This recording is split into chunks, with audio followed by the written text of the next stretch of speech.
All right. Without further ado, All right. welcome to Echoes in the Night.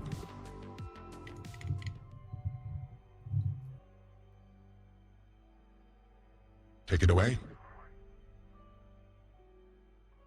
Edmonton, the city of champions, the gateway of the North, home to a little over 1 million beings. This city is a place where opportunities, chance encounters, and random events occur that can literally shape someone's life, whether for better or worse, depending on one's interpretation of the stories being told, whether that story is a fairy tale, a cautionary narrative, or a nightmare. Tonight we begin a new story, following our intrepid reporter, who may have gone more than they could ever bargain for, stepping into a world where the rules of mortals don't always apply, where at one moment allies could turn into enemies the next, and where choices can lead to enlightenment or despair. Will this reporter get the exclusive of a lifetime? Step into a world unlike anything they have ever known? Or will something more sinister happen, and they find themselves receiving a literal deadline? The Tales of the Black Butterfly presents Episode 1, Echo's Reflection. Hello, Echo. How are you tonight? It's been a long night. You certainly have. Think I'm gonna After have following lead after lead, you had managed to track down Kieran, attempting to get answers. And although you did get some, you also got a nasty headache, and you still have the pungent scent of smelling salts in your nose after being knocked out. A man called the Bone Collector had made arrangements with someone named Seraphina to come collect you and perhaps finally give you the answers you knew were out there, that there was in fact things that go bump in the night. We start our evening on the streets of Edmonton, the cold air feeling like it's blowing right through you, even with your leather jacket. You feel that chill go down your spine as you stand on the sidewalk as a sleek black car pulls up. You're not too familiar with vehicles, but even you can tell that this car looks like next year's model, not even on the market yet. It's the kind celebrities and movie stars are often seen, with spacious back seats and windows that are so tinted you can't even see on the inside. I pull my jacket a little bit closer, kind of wrap up in it, zip it up. As the car pulls up, she kind of shiver, mutters something about possibly having a goose egg in the morning before I brush it off. The car pulls up evenly enough, and the back door opens, and you hear a voice call out, "Echo?"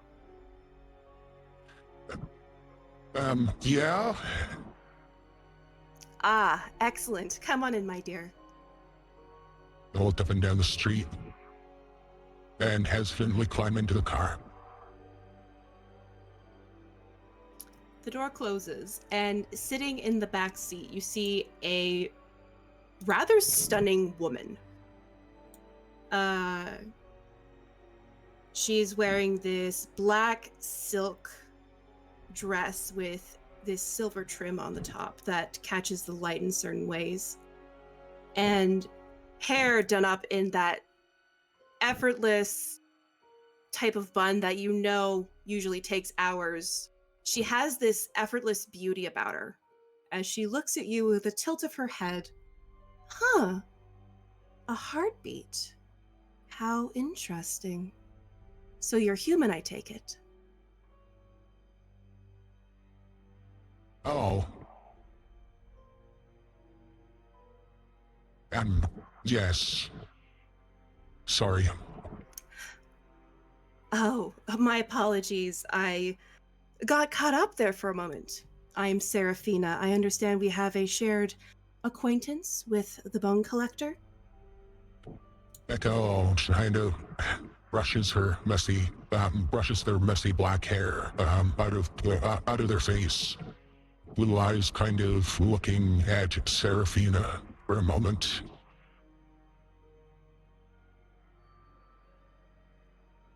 Yeah, you could say that. Now, I must ask before we have my driver drive us off, are you familiar with what's happening, or are you brand new, as it was called? I'm gonna need a little bit of context.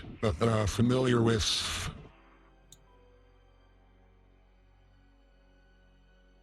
I see. Now, understand this, though, that if you continue down this path, there is no going back. You will be trapped in a world where, by all intents and purposes, you are considered inferior. You are considered, to most, a little more than a snack on a plate, where the rules you are used to do not apply to me or my people. I can easily make you forget this entire interaction ever occurred, and you can go back to your own life where things are perhaps difficult, but so much simpler.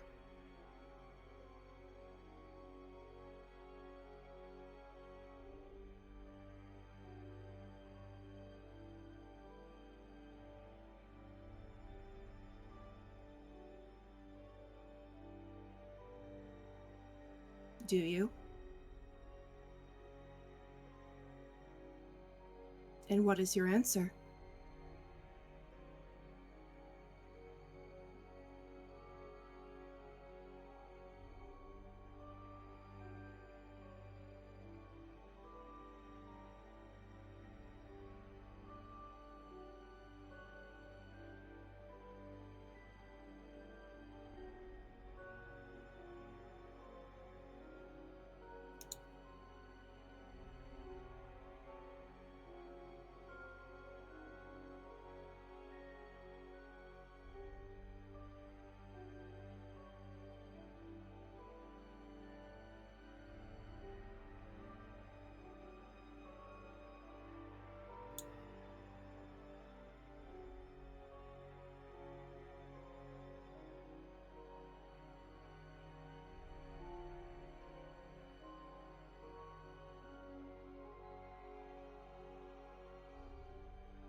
If I'm...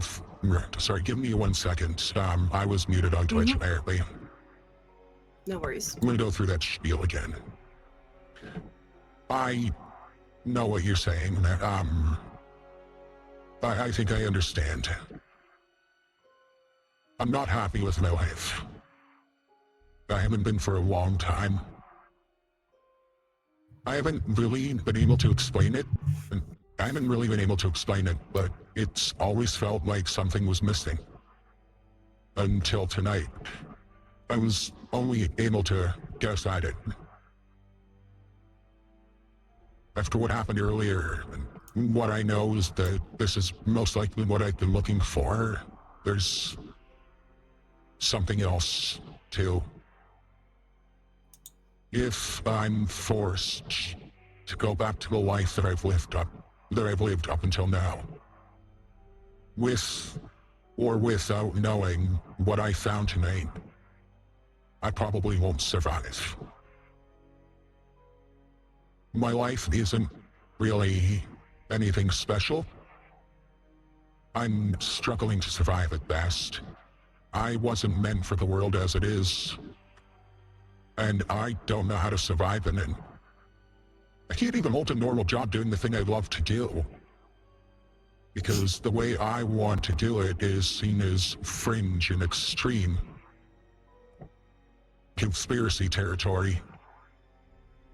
You can quote my old editor on that. The truth is that tonight's escapade was a last-ditch effort on my part to try and make things work. If this had turned out to be another dead end or just another run-of-the-mill story with a bland finish, I would have gone home and been done with it. And yes, I do mean permanently.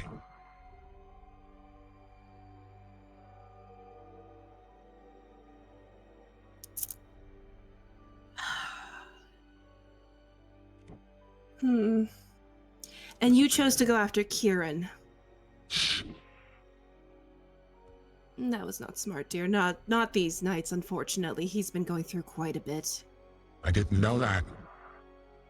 All I saw was a club, pretty well-known club that had been shut down. There were some disturbances at one of the churches, and I decided to try my luck one last time. Ah, yes, the Basilica. Yeah.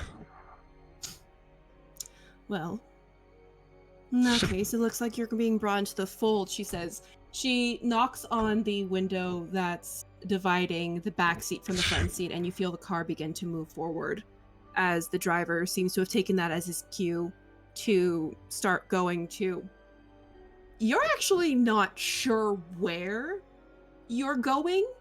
You remembered the group you just seen mentioned a place they can't talk about. You're not sure if this is some sort of underground mafia ring, if it's some sort of speakeasy. All you know is that supposedly the woman that is in the car with you right now is the owner.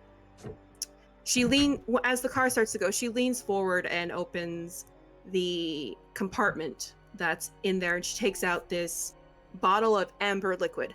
I understand the Bone Collector said you need a drink. Now, this is beyond top shelf quality, but I hope it will settle until we get to my place of establishment, as I give you a bit of what I hope you are looking for. And speaking of, if you like conspiracy theories, how do you feel about cryptids? Like being cryptids? Yes. I'm no stranger to at least theorizing about them. All right, I might have an associate of mine who you'd enjoy speaking to then. But that is besides the point. She pours you a glass and hands it to you, as she surprisingly actually pours herself a glass, which you do see the faintest of sharpened canines in her mouth as she takes a sip of it, enjoying the taste, before looking at you. Our world, the world I am from, is one where nightmares exist, where monsters are real and every choice you make could make you end up dead before you even take your next breath.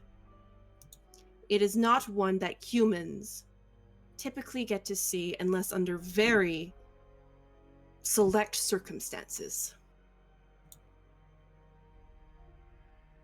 Everyone in this world has an objective, both in your world and mine. Echo. The difference being... Echo will take a sip from the glass. It is possibly the best alcohol you have ever tasted. Just kind of sit there and relish in it for a moment.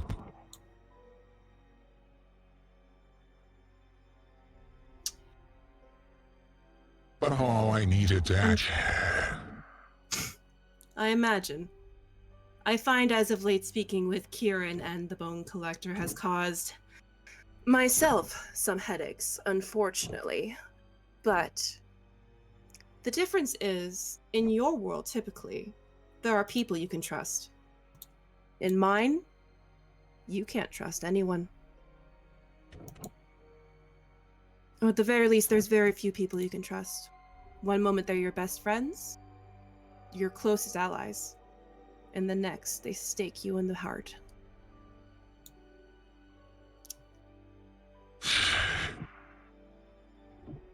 I see. We have about... She looks at her watch, a elegant thing, looks designer on her wrist. About 3 minutes before we get to my establishment, so I will allow you to ask 2 questions.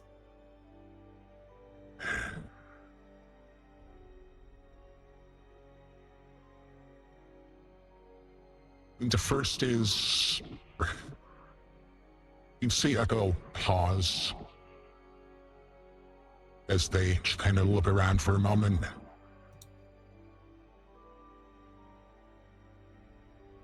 Am I dreaming?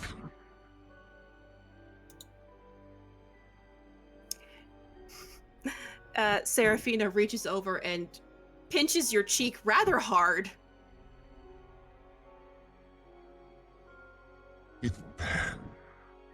I guess now. And you feel the sting from her nail. Next question. As somebody who has no idea what they're getting into and has basically just had their worldview ripped well, basically turned upside down on its head, options that weren't available before, like, what would you give to me? Like, what kind of advice would you give to me, I suppose?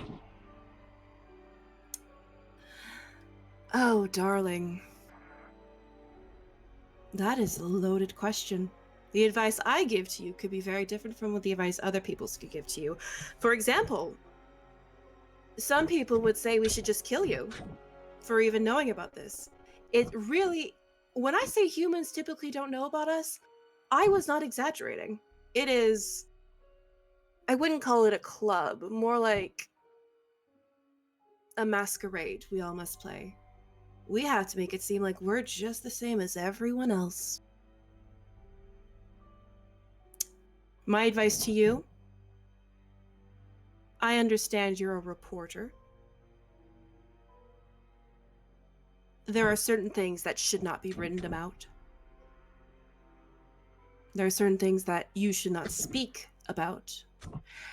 And unless you know without a shadow of a doubt no one can hear you, there are certain things you should not say aloud.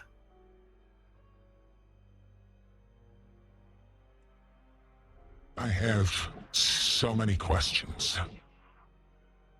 And I gave you 2 answers. I know. But I will say this. I do like your enthusiasm, if a bit misplaced, and I personally think there are much safer options.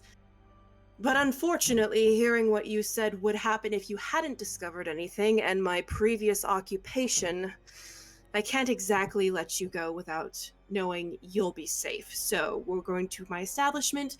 You will meet a few people there. You'll probably hear some things, see some things. It'll be great. You'll have fun.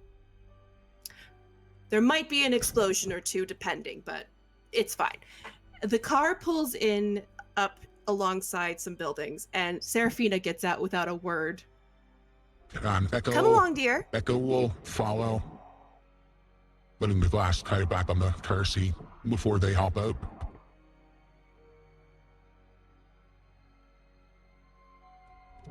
And Echo... You see Seraphina... Oh, go ahead. I was going to say Echo will follow. Seraphina walks up to a door. It's like nondescript door, and she says something to it and then opens the door and steps in. The weird thing is, as she steps in, you were watching her the entire time. She seemed to disappear as you followed her close behind, and the second you walked in, all of a sudden you're taken off the streets of Edmonton, off the sidewalk, and you are quite suddenly, as I bring up the description, brought into a warm and inviting area that's the sound of smooth jazz playing off to the side.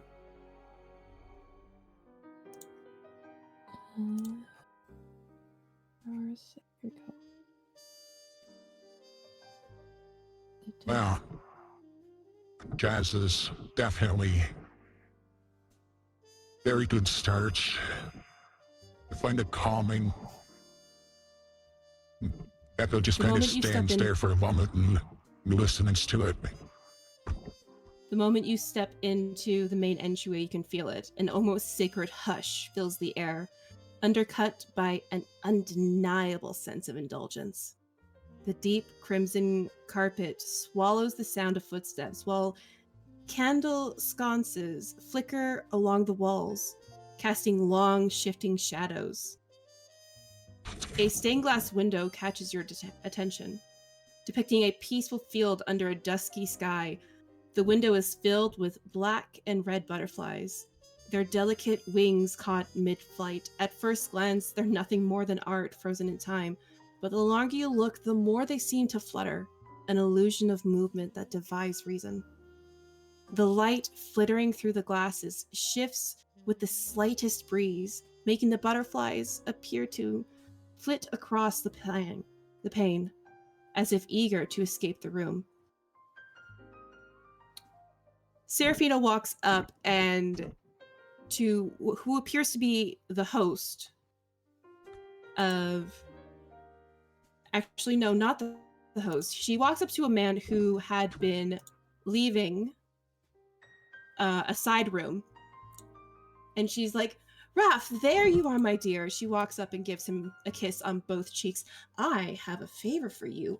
You see this lovely girl here. I need you to give her whatever she wants. They... My apologies. Give them whatever they want. It's on me tonight. They've been through quite a bit. They had a run-in with Kieran. Ralph, a tall man, very handsome man, with dark auburn hair that's tousled just enough to seem effortless. He has sharp cheekbones, a chiseled jawline, very soft stubble as if he didn't have a chance to shave this morning.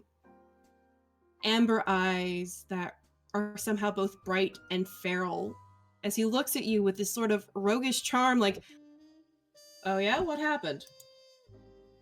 Seraphina just winces and says, they spoke with Kieran and he was in a mood.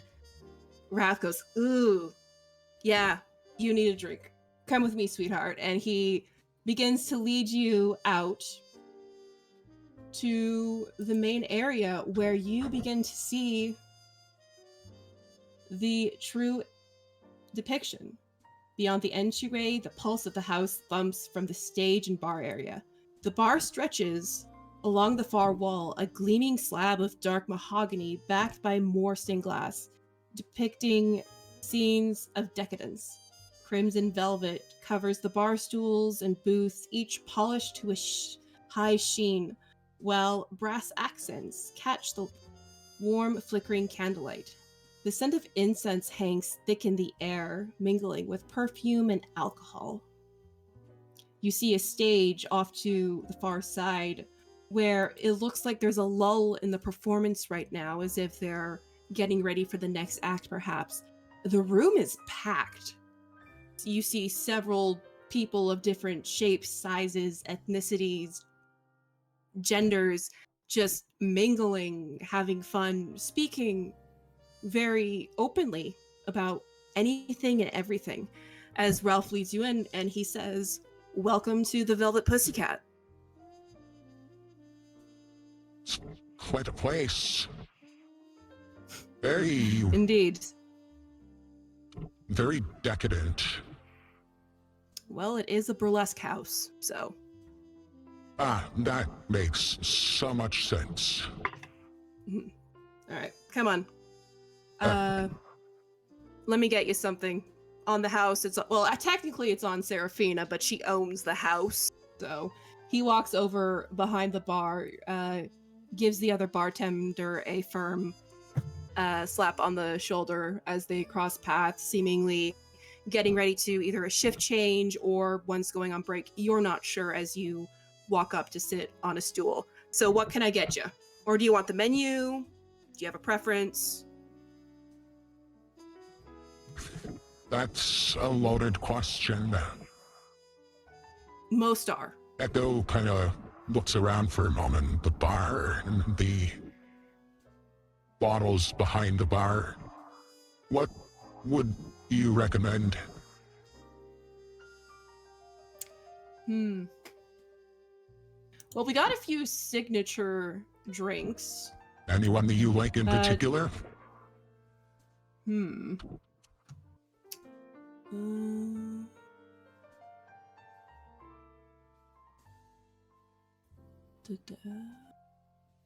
Well, there's the Nightshade Sangria. That's pretty good. If you like fruity drinks. Sure, why not? All right. Let me get on it. He begins to mix the drink, and there are a few people also at the bar chatting. They're making jokes with Ralph. And out of nowhere, you feel a very almost violent rumble that occurs, like a mini explosion that's so violent that it shakes a couple of the bottles. Ralph doesn't bat an eye. Echo's instantly up off the stool. Or out of the chair. Looking around. A few of the other patrons look around and are like, oh, wait, is she back? Ralph's like, yep, got back first thing this morning. Was cutting it real close too. I thought she was gone for a couple of days. She was, but then she heard what happened with Seraphina and got on the first flight back. Normal occurrence? What? Echo just kind of gestures to, like... Oh! I forget that not everyone's used to that. So we have I call her a witch. She calls herself a mixologist, and she really gets into trying to figure out how to make good drinks for people. And sometimes her experiments get a little violent. Echo relaxes. Pops back up on She was there. in Mexico for a bit,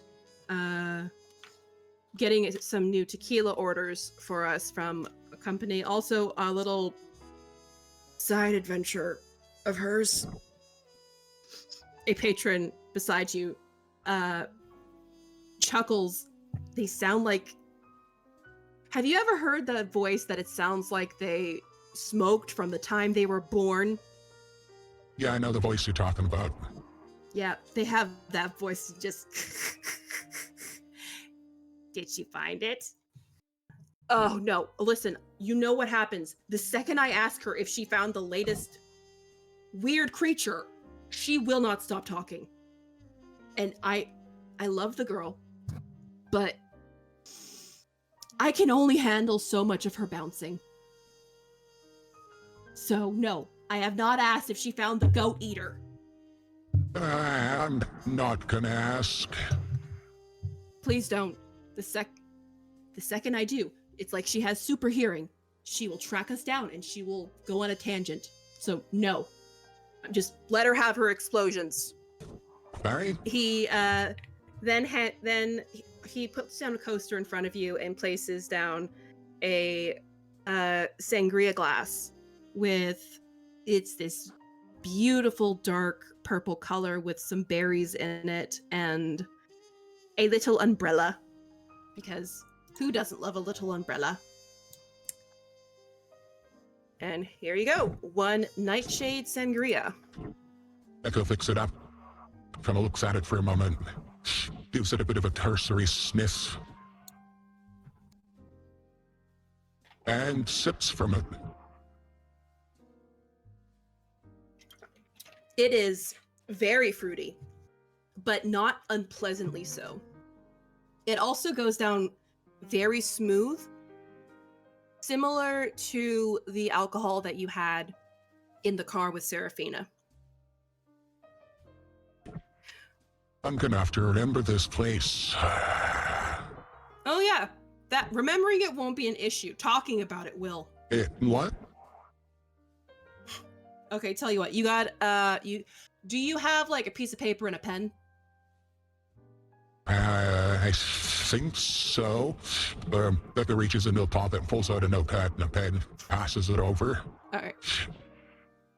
This isn't for me. This is a neat trick. He taps the notepad on the counter. Try writing the Velvet Pussycat. Which Echo does. Puts pen to paper and starts scribbling.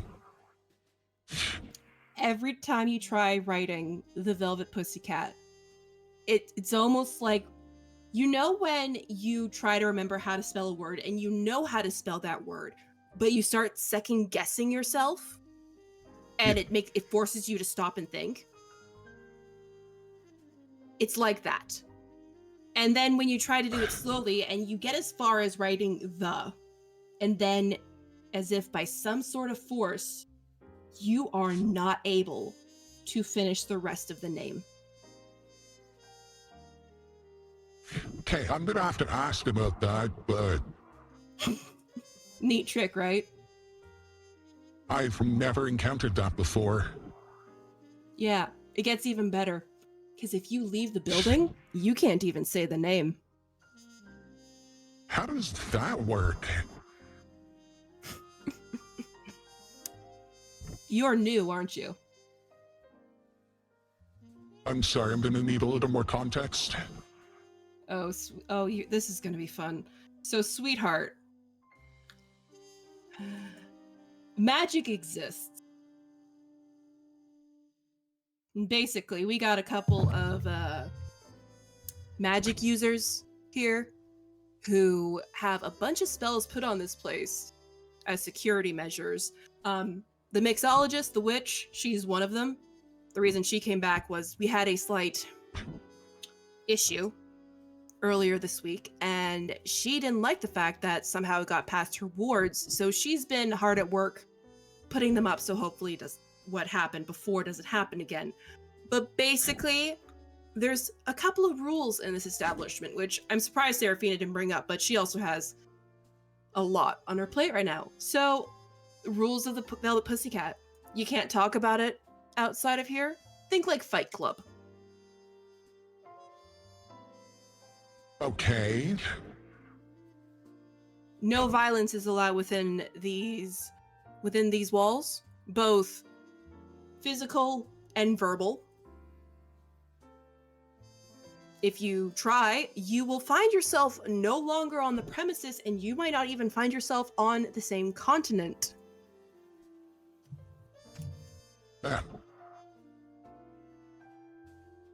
That's a lot. It is. Oh, what else? Give me 1 second. I'm sending you the rules. Just give me 1 second. Thank you. I'm trying to remember all the rules. I only remembered those two. It's been a while since we made the Velvet Pussycat. You're good. Just give me a second.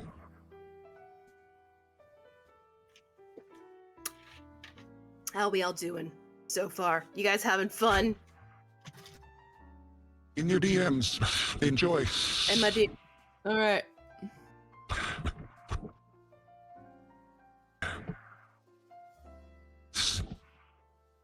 All right. First of all, we go on a whole 3 strikes and you're out.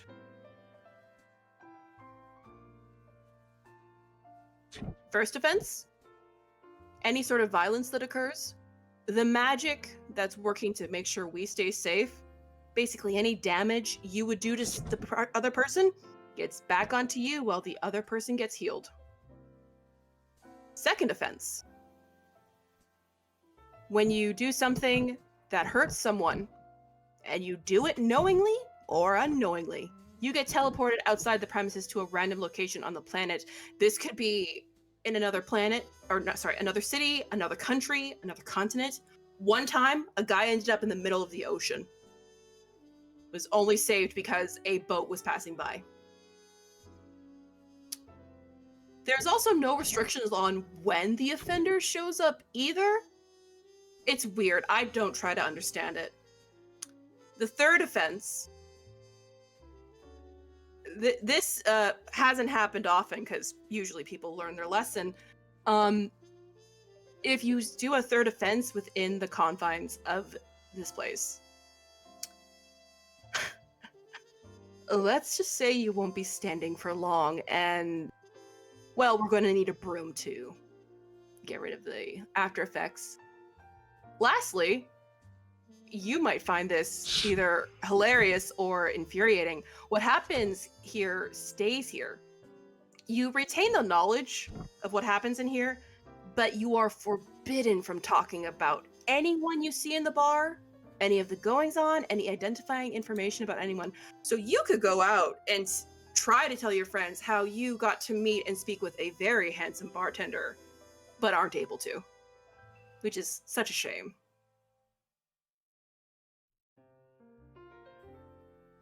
Is there anything else I need to know about? The phrase "bite me" has a whole different meaning here, so be very Okay. careful who you use it with. I figured that much, given people that I've met tonight, but...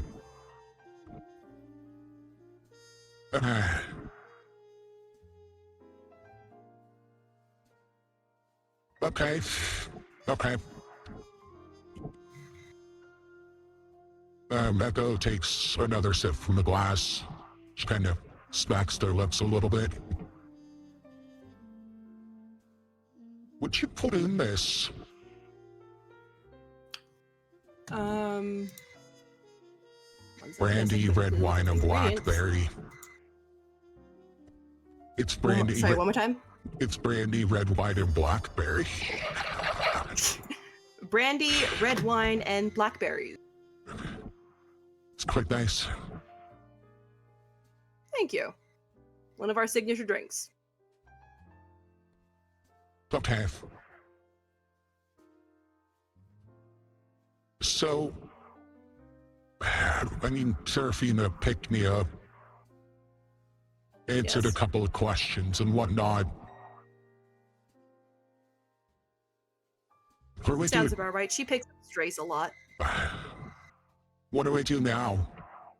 Where do I go? Like, I have absolutely Sorry, no... you're cutting in and out a bit. Where do I go? What do I do? Like, I have absolutely no idea. I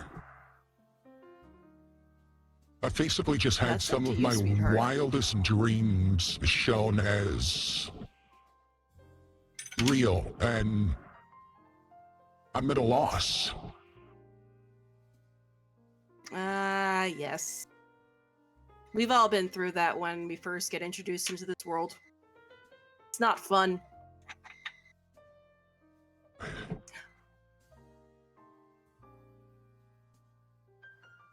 My advice? One step at a time. One step at a time. Also, don't go home with anyone from here, because chances are you might end up a snack. And I don't always mean that in the fun way. Look, depending on what circles you run in, that's not necessarily a bad thing, I guess. Well, it's not, no, but... I mean, depends. Most of these guys are decent. Like Reggie here, she says, like, pointing to the guy who's been sitting next to you, the one that sounds like he's been smoking for, like, a good portion of his life.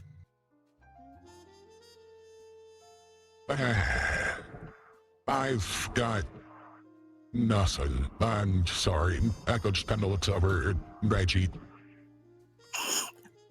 You look over at him and you do a double take because it looks like this man's face was melted off. He has no hair. His skin is taut against his face, and he has sharp, gnarled teeth. Echo looks for Just like looks at you. just a moment too long. Says absolutely nothing and then turns back. Pleasure. I'm used to it. Likewise. You see that it kind of looks like he's drinking from a Kool-Aid jammer. It, And it says O negative on the bag as he's like drinking it with a straw. So many things are trying to get used to. Could be worse. Yeah, You could look like me. could be worse. I could be dead. There's worse things than being dead. I'm not talking about the still up and kicking kind. Yeah, there's worse things than being dead. Okay, so the drink's great and all, but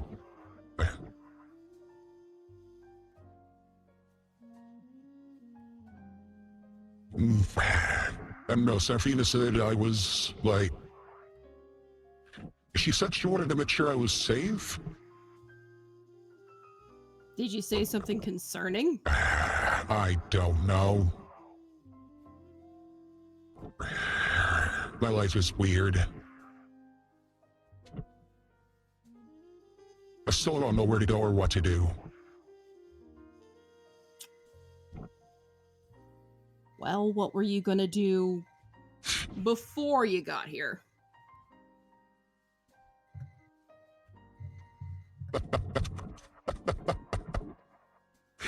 That depend. That would have depended on the events of tonight, quite honestly, which turned out to be nothing that I'd expected.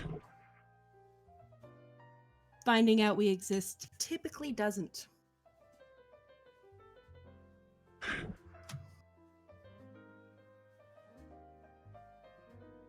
Echo finishes off the liquid in the glass.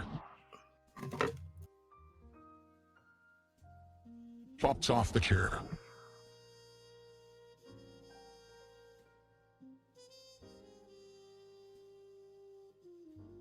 Yeah, I might have told her I had plans to end it all tonight.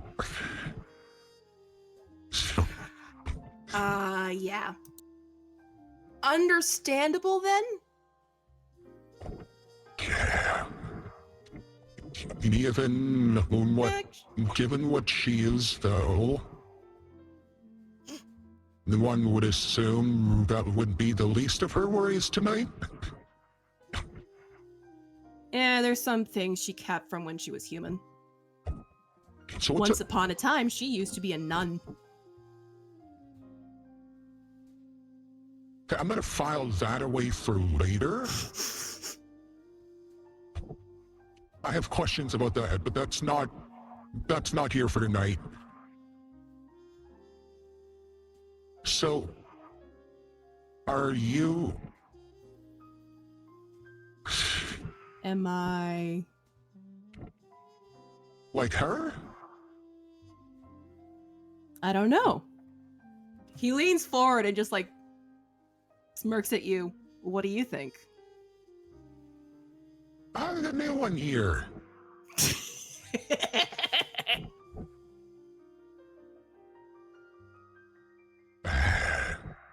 Come on, sweetheart. Use that big brain of yours. And if you'd like, you can make your first roll of intelligence and insight. Insight or investigation? Investigation, actually, yeah. Okay.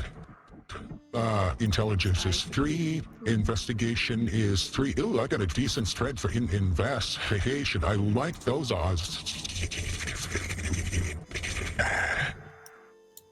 Okay, as I quickly confer with storytellers in a chat.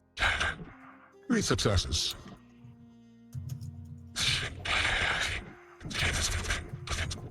To my ASTs, if you could pass, Lady Punnett, the difficulty chart for successes. Oh, I already got the difficulty chart and stuff. Yes, first roll. I need to... First roll, I just need to confirm... You didn't pick what the fuck he is? Wow, Rafe? Yeah. He's a gangrel. Ah. Okay, then. He's Audly flavored. Oh, that's even better. Okay.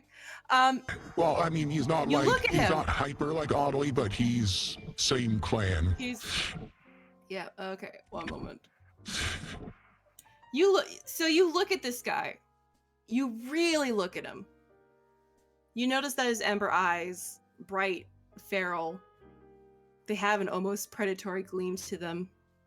He has a silver ring on his finger. He has old scars that are faint up his forearms and such.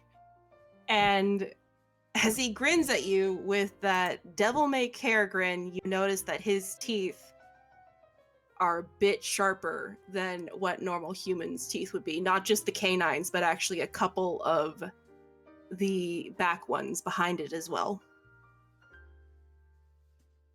So you are.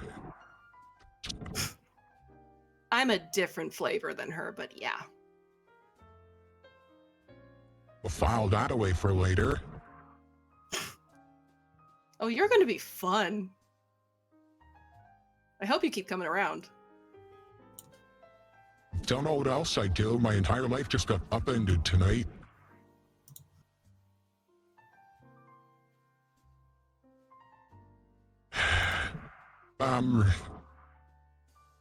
Well, I'm sure I can get the address of this place, at least somewhat. Street directions and whatnot. Probably. Is there anything I need to know when I come in the door? Yeah, so there is a passphrase, and he's gonna actually be kind enough. He takes your notepad and, like, writes down the passphrase to get into the building. As there is another rumble, he ignores it. But then there's the loud, "I'm okay!" He pauses and looks. You sure? Shouldn't someone go check on her? Okay, You know what? Reggie, keep an eye on this one. 1 second. He opens up a back door, and there's like a stream of some, it's not smoke, looks like, but a lot of steam, and he's just like, come on! I told you I'm fine!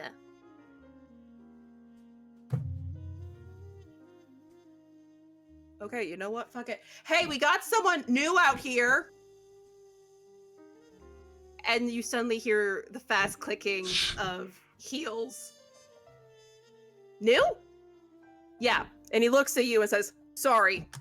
And he steps aside, and all of a sudden, in a blur, you see a woman in her maybe early 20s, bright red hair, freckles all over her face, and she's just like, oh my god, you are new! Hi! Hi? I could just kind of look something down for a sec.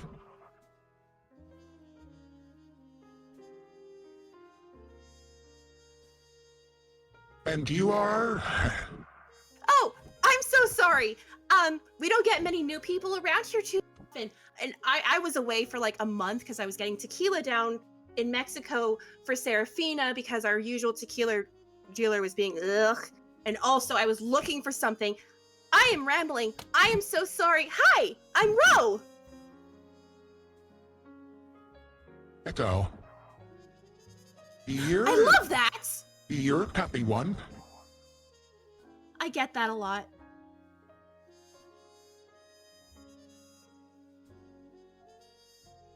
Fascinating.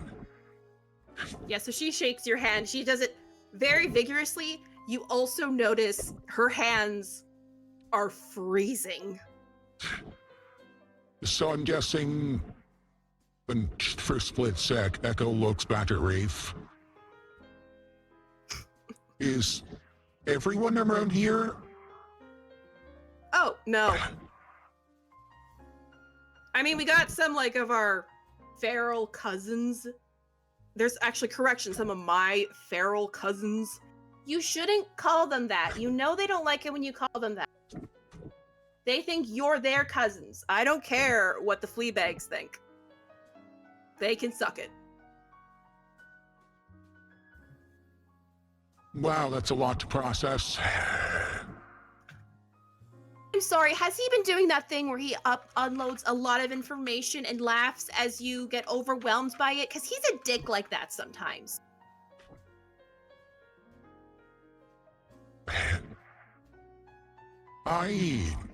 It's been a night. I'll just leave it at that. Oh my god, wait, are you new? Like, first night with the night new? As in just stumbled into this world tonight? Yeah?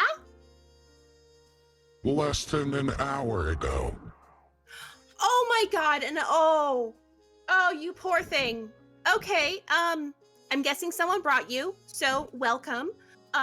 We've been going through a lot, and she pauses as her phone seems to buzz, and she like brings out her phone and blinks. What? That You can't be. look troubled. What? Rafe, is that? Rafe blinks and looks at it like, is that the security camera? Yeah. From outside? Yeah. That can't be right though, right? I'm not telling her. Well, I'm not telling her!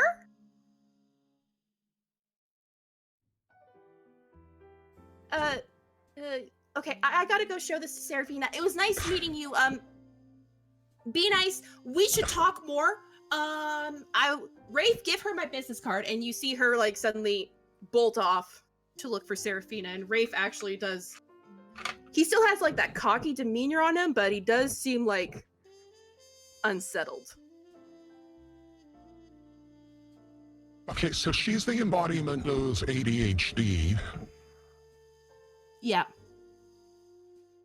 Have you found a way to bottle up that energy and sell it yet? You guys would make a mint. Believe it or not, we've been trying, and she actually is one of our mixologists. If magic exists, which again is a whole other thing that Oh yeah, it does. I don't want to get into, there's gotta be a way. I'll tell you what, if there is, you'll be our first test subject.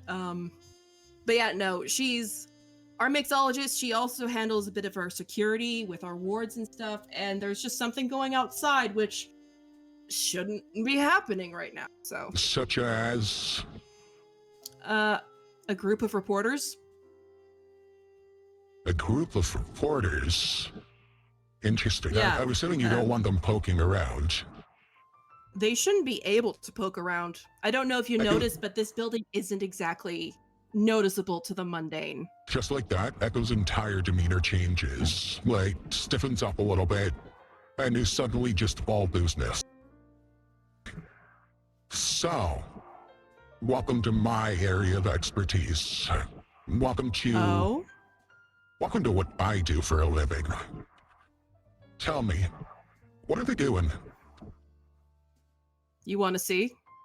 Sure. Lay it on me. All right, what Rafe, do you got? Rafe digs into his back pocket. Just looks over like, hey, buddy, take over for me. I'm talking to the new person. She's like, you just went on break. I don't care. I'm dealing with... Bye. And he like pulls you over to the side, and he taps away on his phone for a bit and places it down on the bar. You're off to the side, so you're like not in anyone's way, and there's like a burlesque routine happening. You're not focused on that right now, though. He pulls up an app on his phone, and it looks like security feed. And I'm going to need you to do a intelligence and investigation again, as you look and see this small group of reporters with cameras and microphones. You know, the typical, like, what you would see when you're, like, looking for a scoop.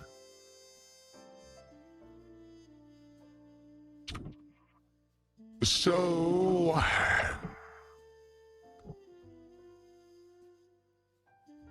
that's 6 successes, and if I wasn't interviewing, that would be a messy crit. You know what? This makes perfect sense then, because as you stare at it, you recognize the van. What's it say? You recognize one of the van says the Buzz Bulletin. Well, you hear Echo. Well, you see Echo staring at the screen, and then a moment later, oh, for fuck's sakes. What are they doing and the here? longer you stare, you also see one of your old coworkers there. One that you did not get along with, by the name of Jeremy Cortez. Typical douchebag thinks he's better than everyone else because he went to school for that much longer, top of his grade, yada yada yada. They're talking with one of the camera people, an intern. You're not sure, you don't remember exactly who they were. But yeah, you see them there, and they seem to be talking to each other. There's no, you can't really hear the audio on the phone because of how busy the crowd is inside, but yeah, you see them. Rafe looks at you. Friends of yours, sweetheart? I wouldn't exactly call them that.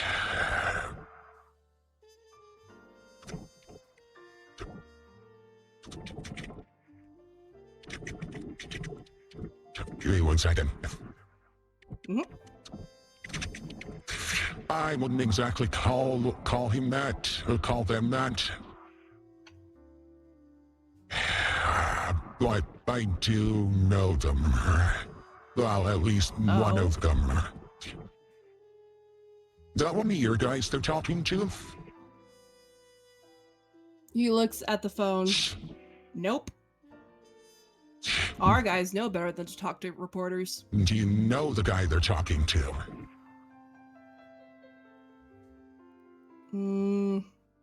They're two very separate questions.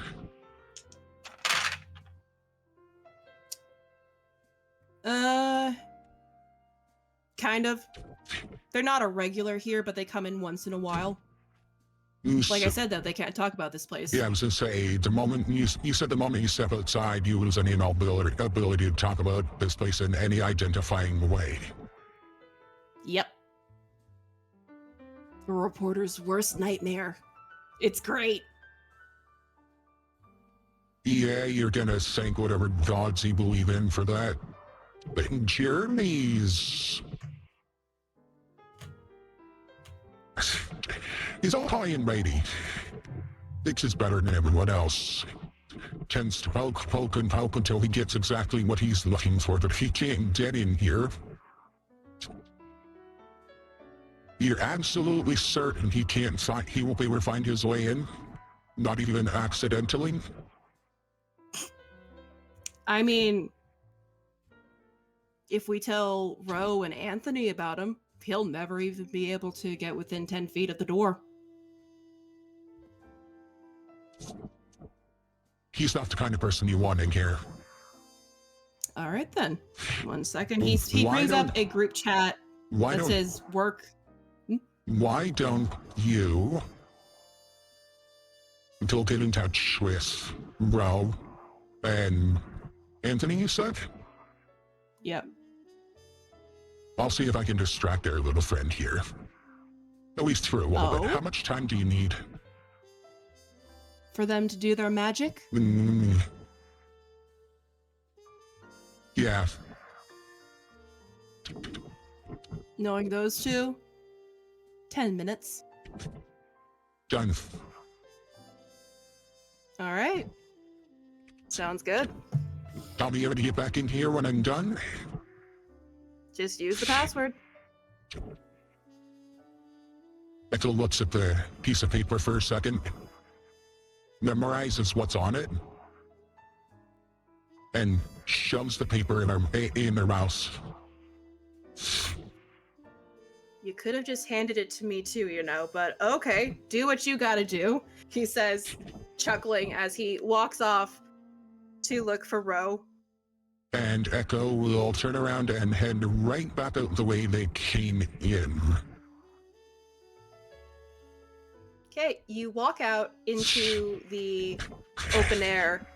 Such a stark contrast. It almost makes your head spin from the warm, indulgent atmosphere into the cold, dank Edmonton night. There are several reporters out there for some strange reason, just talking with a few people. You hear bits and pieces. Can you roll me? Is he for on the spot? It's wits awareness. Yes, wits awareness. One moment. Wits and awareness. Ooh, I like this even better than my last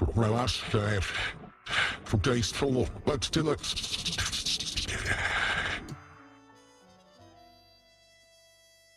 It's going to be 4 successes. Okay. You hear a few phrases from interviews. You hear the bite. You hear closure. You hear the term explosion a few times. That's okay, the same thing I was looking into. Interesting. You see Jeremy has finished up an interview. He's talking with the intern, talking very fast. The poor intern looks to be like this 19-year-old college student who is sleep deprived, awake on 5 energy drinks and spite alone, just looking at this guy like, please stop talking. But of course he's not saying that, but you recognize that expression off several different interns that you've also had to deal with. And Jeremy either hasn't noticed you or is ignoring your very presence. Maybe get as close as I can to him. See how long it takes him to notice that I'm actually there. Are you trying to purposefully sneak up on him, or are you not being quiet about it? You know what? Let's go with a sneak. Let's see what I can do for sneaking. All right, so that would be dexterity and stealth? Dexterity and stealth, so that's 3 dice. This is going to be great. I'm shit. 2 successes, I'll take that. All right, I'm going to do for Jeremy. Okay. You managed to get like 6 inches away from him before he like turns his head to like, ah! Frick! Jenny, you still got into college kids these days? God! How's it going? It's been a while. Just kind of glance over at the kid he was talking to and like casually just gesture with the intent of conveying the message of, now's your chance, kid. The college kid just gives his mouth, thank you, and like bolts to the van and says, I'm gonna go switch the tapes out. Be back in a bit. And Jeremy just looks at you. He adjusts his like blazer. It's like one of those, you can tell he prides himself. He says that all of his stuff is like designer, and it could be, but it looks like it's like a size or two too big. He might have got it from a thrift store. He just looks at you like, look up and down. Echo. Look up and down for a second. Take note of the clothes. Ha! Thrifting, are we? That's a hell of a look for you. Echo, how's my favorite washout doing? Better than you. I got the scoop. Excuse you? You're looking at the same thing I'm looking into. I got the scoop. Let's see if he could figure out what's going on.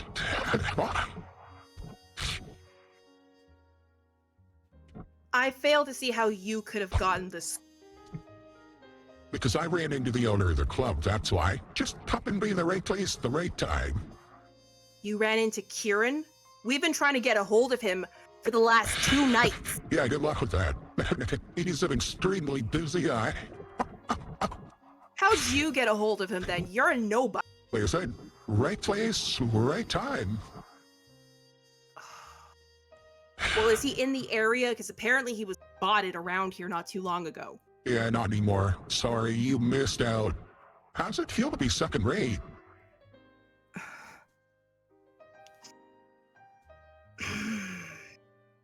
Echo Vision's gonna How's it veto. feel to not be able to hold a stable job? Echo Vision's gonna veto Buzz Bulletin, huh? Oh, that's gorgeous. So, are you There are other thrifting? leads I still have to get. There's still other leads we need to go on. You're welcome to try. I was actually just on my way home to write up. Uh-huh. Sure. What do you want, Echo? Because I know for a fact it's not to catch up with me. Oh, no, it's not to catch up with you. I just wanted to interrupt your interview and let that poor college kid go that you were harassing. I wasn't harassing him. I Really? am teaching him important life skills. Still unable to read facial expressions, huh? That always was a downfall for you, buddy. Can you just go? Because clearly you're not here to help, and I'm sorry, I still have another interview to get to before I check my resources to find out these other group of people. I'll go when you end up being a decent human being for once.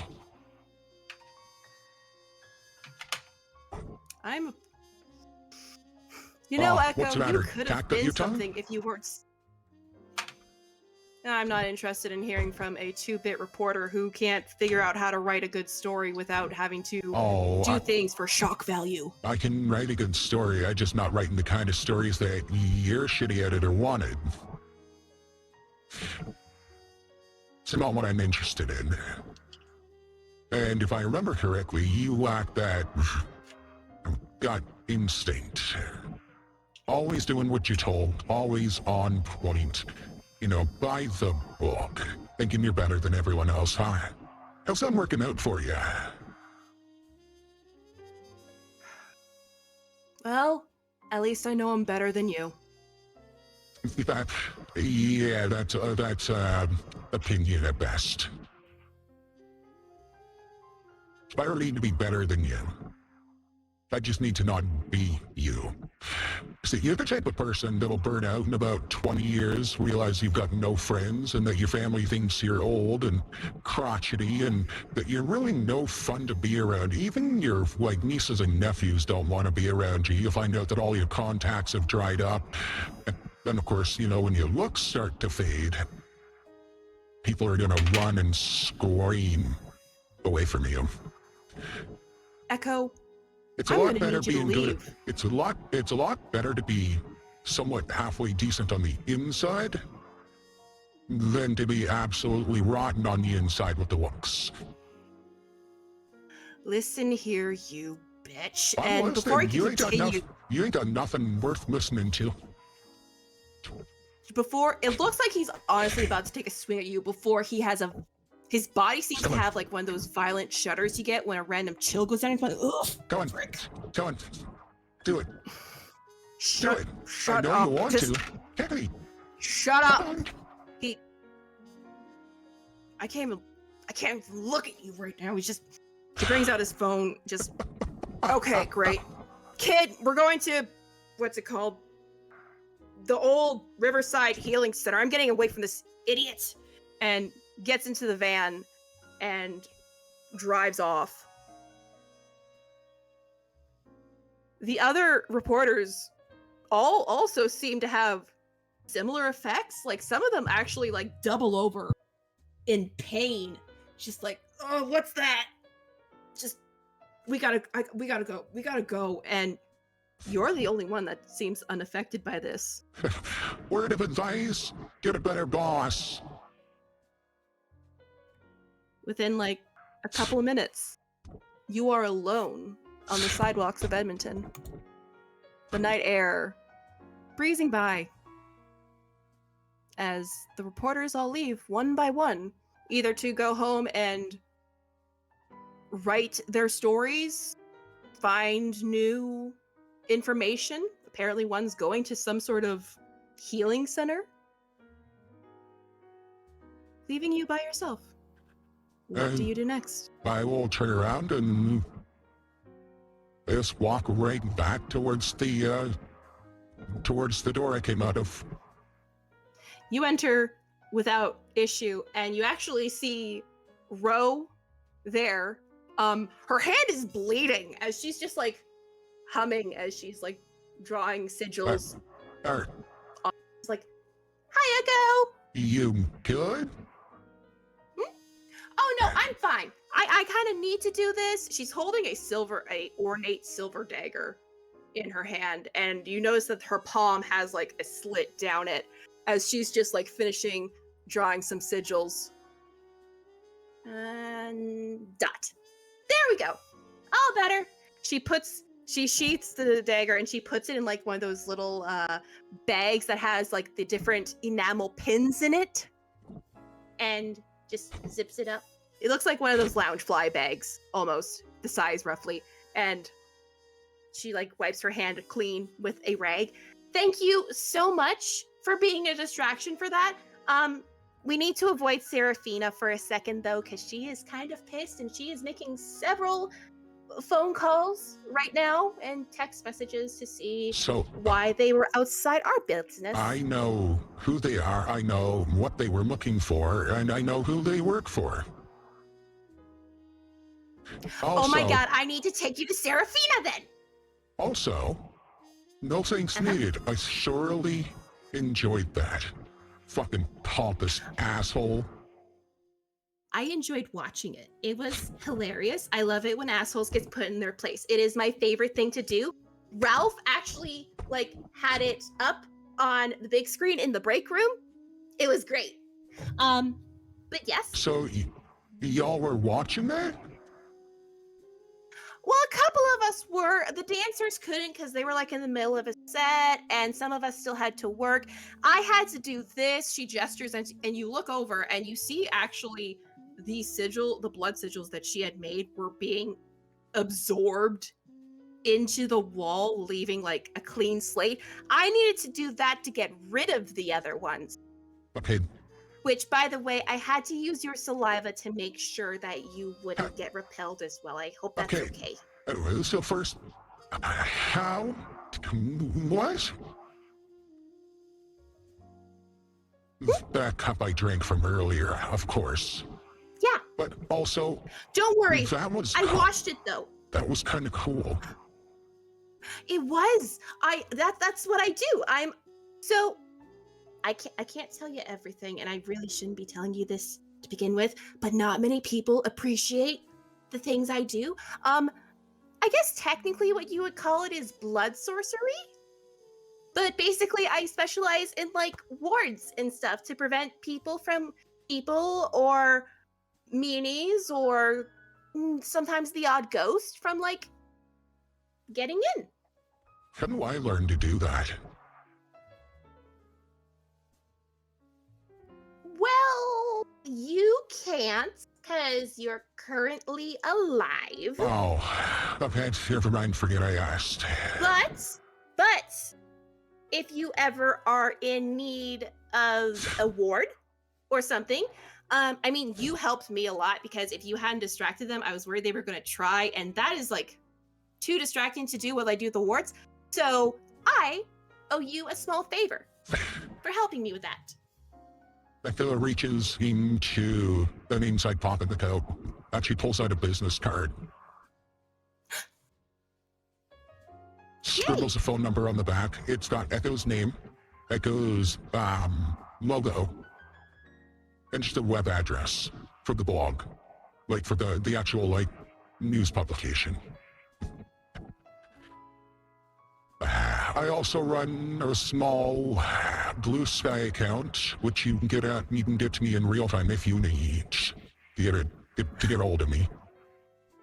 Oh my god, yay. Okay, perfect.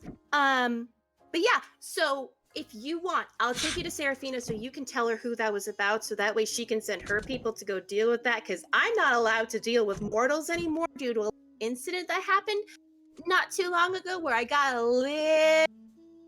But yeah, let's go. And Echo will follow Ro. Ro takes you through the main area, through the burlesque joint. She's able to walk. She walks with a bounce in her step, which is very impressive because she is like walking on like 3-inch heels. Yeah. Just because you can tell without them. She's a little girl. Not a little girl. She's vertically challenged. And she's like, be warned, Seraphina is not in a good mood right now because she's protective of quite a few things, but her business is one of them. So be prepared. And she like knocks like, Seraphina, not now. But I have information. Please. You hear a long sigh. Come in, Ro. Okay, let's go. And Ro takes you into Seraphina's office, which is this picture of elegance, with the exception of what look even like in one of the corners there is like a pile of pillows, like the plushest pillows you could ever see, and you see there's actually appears to be like a 20-year-old man who seems to be having a very good nap right now, just like passed out. Seraphina is there and she's like wiping her mouth clean. Oh, Echo, I wasn't expecting you. I understand you assisted us with a matter outside. Yeah. More of a distraction than anything else. Echo just kind of looks at the guy and then looks back at Seraphina for a second. Doesn't say a word. He's fine. He's just one of the dolls. I'll file that away for later because I have questions, but... You're gonna need to start writing these down. But be careful where you write them down. Either way, you are looking for information, yes? I'm trying to figure out why they were outside my establishment. So I know the answer to that question. Oh? I also know who they were, who they work for, and who their boss is. And I'm going to guess this information will cost me something. No, you won't. Oh? Gesture of goodwill returned, I suppose we can call it.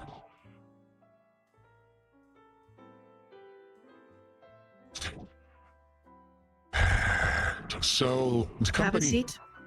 Echo will pull up a seat. And we'll take a deep breath in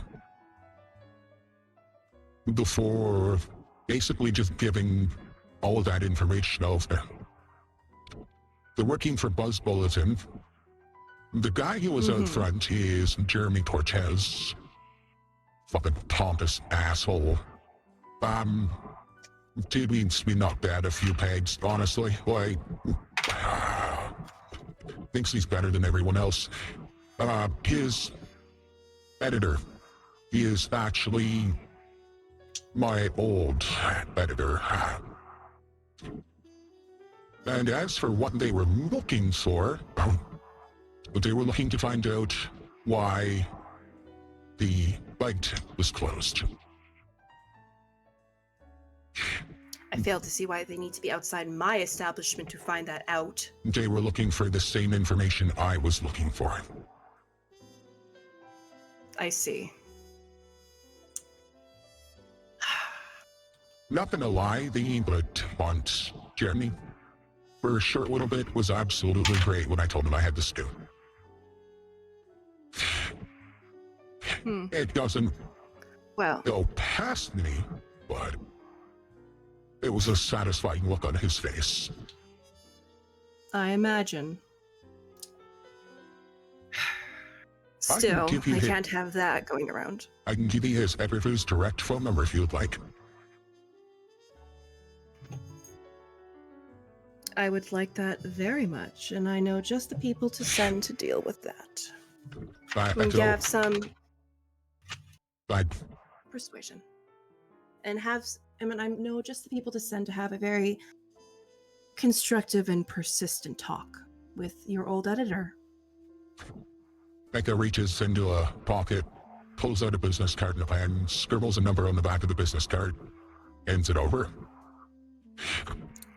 Seraphina will take it, look at it. Very well. You have done quite a bit for me tonight. And you seem to be in better spirits than when I first found you. Not really, but we keep marching forward, yeah?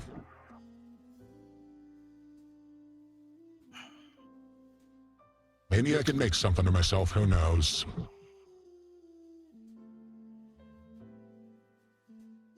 I will tell you what. You are welcome back here whenever you like. I would need someone who has an in with the newspaper industry, with publishing, because quite frankly, and I'm sure you are aware of this, publishing is actually a rather dangerous slope for my kind. I'm trying to start up something on my own, but I know a few people here and there. In exchange for you helping me with monitoring, basically seeing if anything slips through the cracks, we will give you the answers you seek.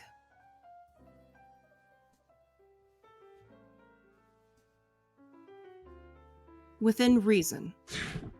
There are some things, for example, Ro here. She gestures to Ro, who just like waves. Cannot discuss due to her clan.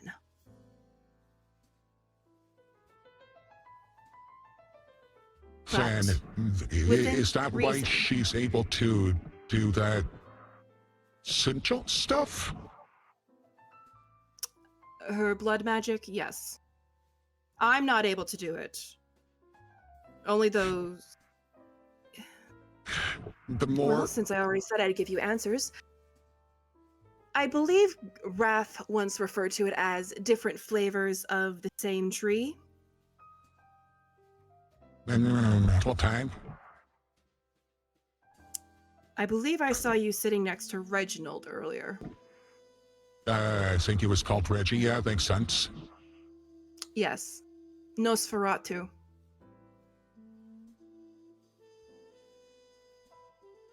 Interesting. That is their clan's name. Interesting. Ro here, referred to as a Tremere. And you all have different abilities? Yes. Some overlap. We all have enhanced strength, enhanced agility. Senses are heightened. But then there are those who are able to break walls with a flick of their wrist, control people's minds, make you forget everything, make you fall in love with the very person you are looking at. Okay, you're really selling this. What's the downside? The hunger. I mean, that's standard. What's the downside? To the embrace. Loss of humanity. Watching everything you love slip away. The idea that eventually, one day, the beast could take over. The feast? Yes. It's what we refer to as the hunger. Everyone has a beast within them who encourages us to follow our primal instincts. State of mind, an impulse. Basically think of the darker side of your mind, those intrusive thoughts that sometimes sneak through when you hear a baby crying and you want to do anything to make it quiet. Only instead of those intrusive thoughts being fleeting, sometimes they stay longer. Sometimes, against our better judgment, we act on them.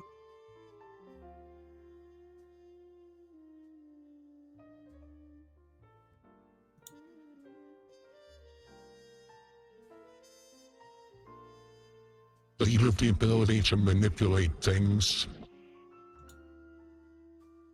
Within reason. There's also the fact that we are hunted for existing. I'm sure you are familiar with Used to what? the Inquisition. And I don't mean the Monty Python version of No One Expects the Spanish Inquisition. I mean the proper one.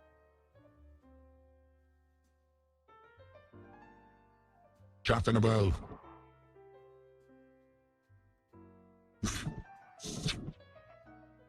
I get the feeling that you and I are thinking of something completely different.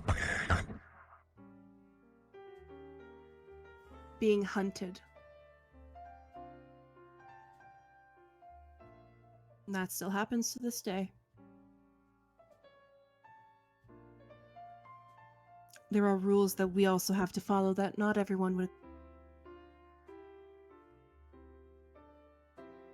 We can never go in the sun. With a few exceptions, we can't really consume food or drink.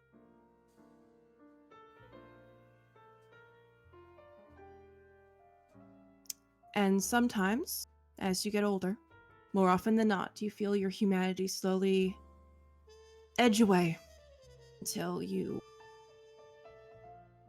don't even recognize yourself when you look in the mirror one day.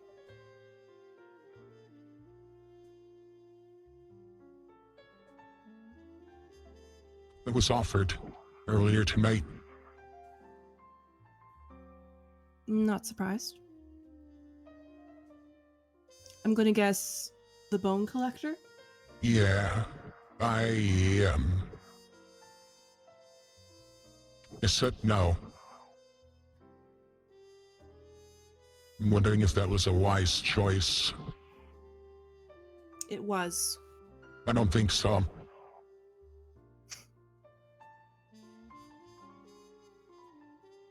Given The everything, bone collector. Go ahead. given everything that you've outlined for me, so much I can do.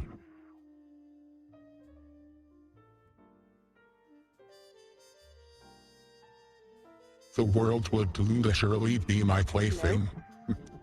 Hi, I'm here. And Sorry, I froze for a bit. give me 1 second. I'm gonna go quickly use the washroom. I will be right back. Okay, yeah. Bio break for everybody. Who needs it?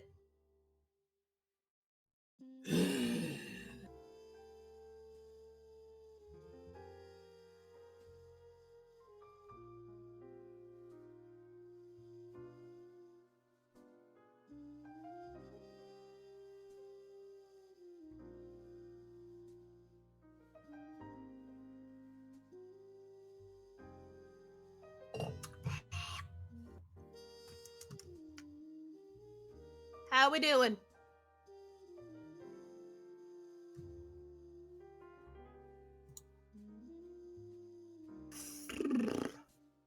Blah, blah, blah, blah.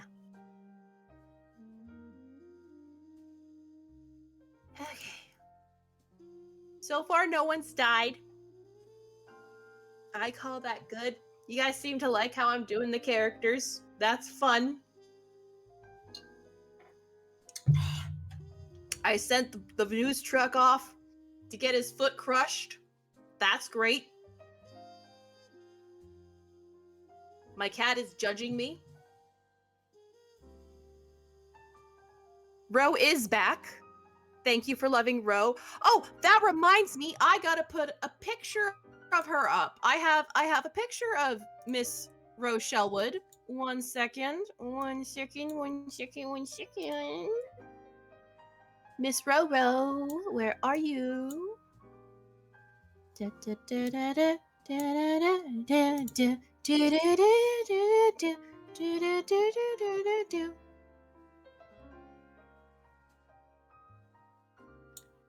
All right, and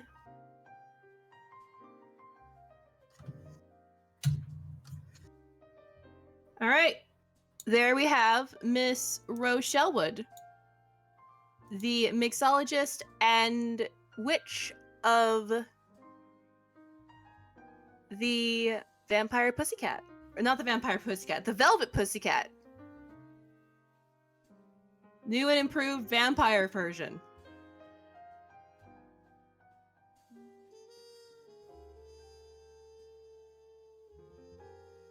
Also, aka my backup character should anything ever happen to Isabella, which nothing is ever allowed to happen to Isabella because I will cry. Oh, hey, you're back. Yeah, what's up?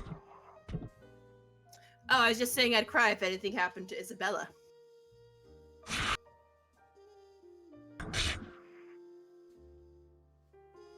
Yeah, Lady Bonnet and I have been talking about bringing Rochelle into this this story for a bit now. Mhm. Itself. And a little side tangent was once upon a time when the Velvet Pussycat was still a like D&D rage thing, Ro had talked about working there. Yep. And I thought, you know what? We're bringing that back. Yep.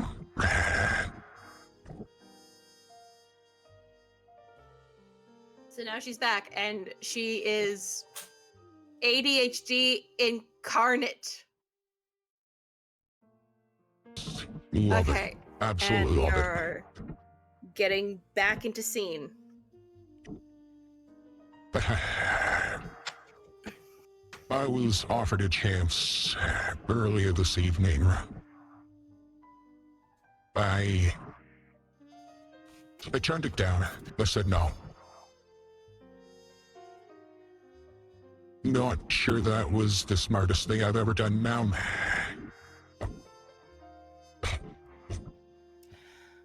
There is always a chance that it could occur later. I will say that although not many are given the choice, I would never jump headfirst into this.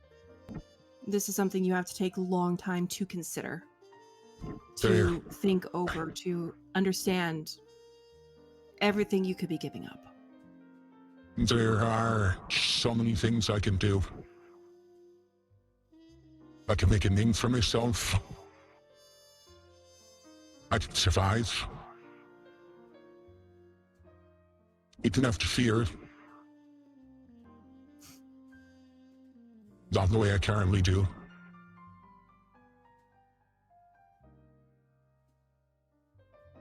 It's...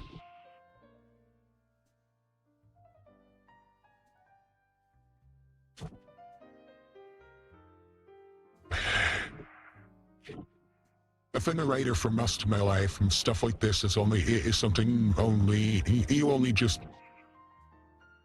like dream about. Something that only happens in stories.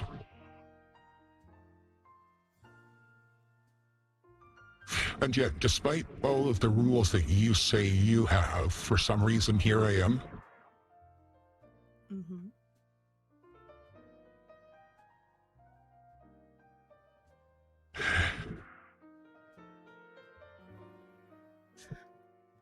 The rules of my establishment are much different than the rules of the outside. Yeah, I get that. I ain't stupid. I know you're not. That's why you're still alive right now.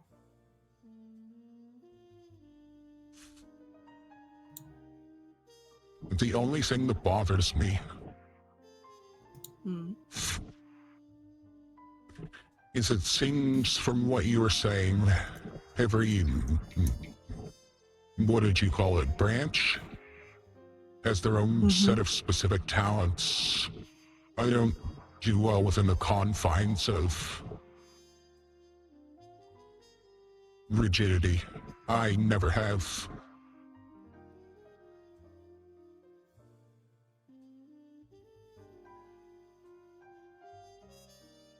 So that would be a problem.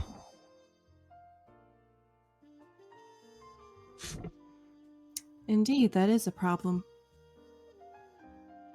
Rose shifts in her chair a bit. Well, I mean, there's always... Seraphina gives her a hard look. Rose just shuts up. I guess there's nothing to that. No expression.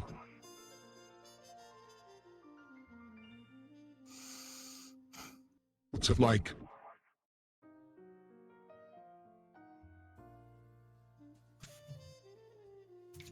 When I was first embraced?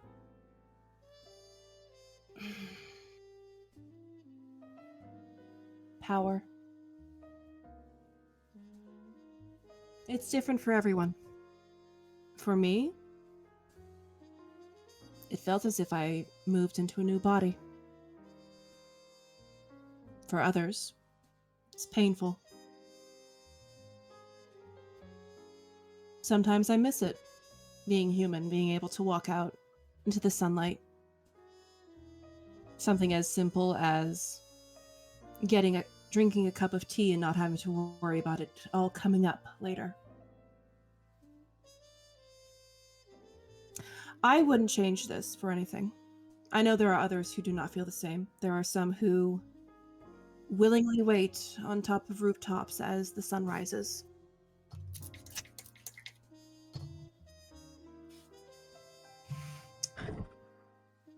There it is.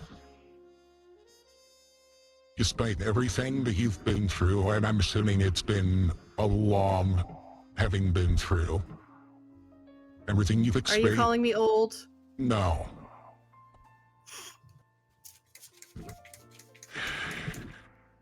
From the way it looks, time doesn't work the same for you as it does for me. And my time is in short supply, but everything you've experienced, everything you've been through, and it has been a long been through. You don't regret it. My embrace was much different than most. I had a choice in the matter. Some don't. However, it seems like I will not be able to dissuade you from this. What I can do, however, is ensure you have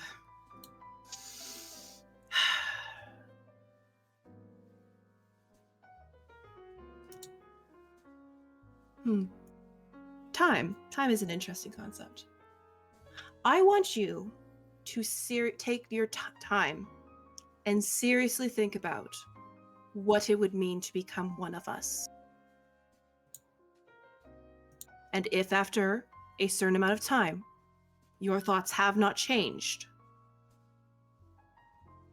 I will introduce you to someone who will allow you a branch that is not as rigid as the rest of us.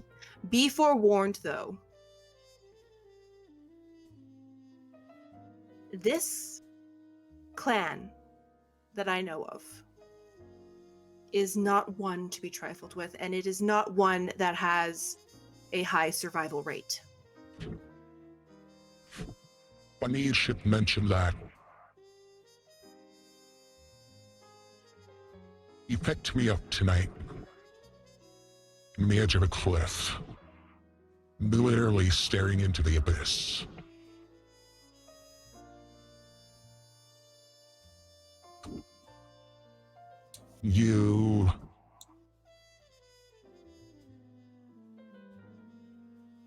Had you not picked me up tonight, we wouldn't be having this conversation. I wouldn't be having a conversation with anybody anymore. That was the outcome of tonight, pretty much. I don't need to think about it. In for a penny, in for a pound.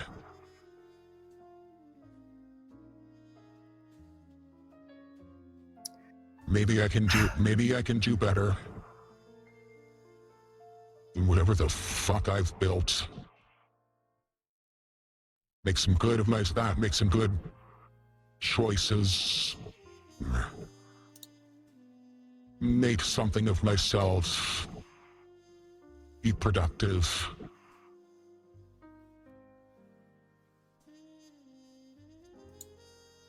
And then shove it in the face of everyone who fucking doubted me. Everyone who turned me away. Without giving up trade secrets, of course. Everybody's got their price, don't they?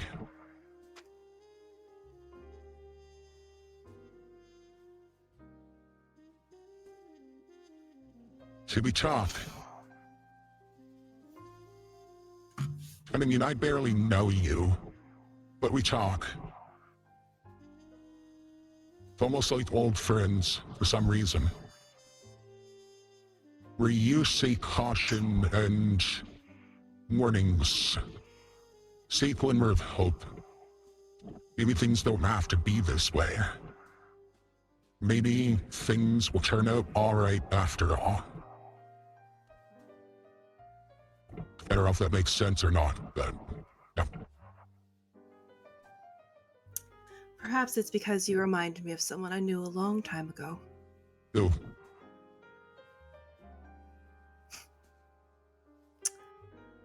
A fellow sister of mine who has passed. I'm sorry. That's what happens when you become one of us. However, since you remind me of her, and I know how stubborn she was, I know I won't be able to dissuade you. What I will do, however, since you seem so steadfast in this, is give you the best chance at survival. I know someone. I might have said they're a part of a clan, but in all regards, as far as my people are concerned, they are considered clanless. It will take me a while to get her here, if she'll even agree to it. I understand she's not exactly keen on having children, but I can be persuasive, and she owes me a small favor. You'll need to get your affairs in order. What do you need me to do? And be